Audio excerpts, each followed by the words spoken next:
ม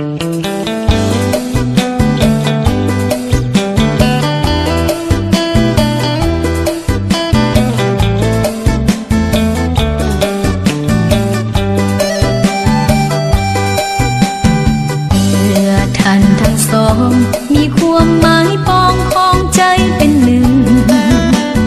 ด้วยความหักสุดซึ้งยืนยันว่าสองไม้ปองเป็นคู่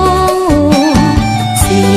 วิตทั้งสองหวังห่วงเป็นทองแผ่นเดียวคงอยู่สัวชีวิตอดสู้จะอยู่ด้วยกันจนวันแก่เฒ่ายินดีที่มีงานวิวาเพื่อนมิตรลุงตาต่างก็มาทั้งนั้นมาห่วงใจกันสร้างสรรค์ให้ท่านสุขสมขอให้ท่านทั้งสองจงคงหาไว้ยืนยาววันขอให้ท่านทั้งสองอย่าแปรผัน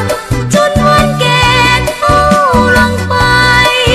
เงินทองเกียรติศักดิ์ศรีเหลือไกลเมื่อนึกสิ่งใดสมปรารถนาพังพลาดผิดมาอภัยให้กัน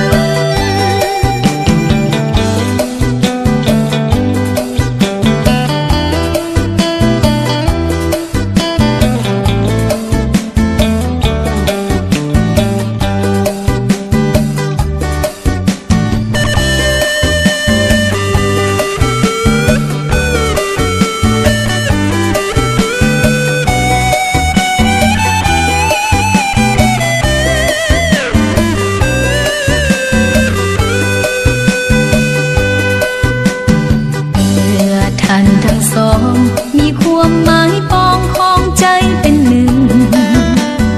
ด้วยความหักสุดซึ้งยืนยันว่าสองไม้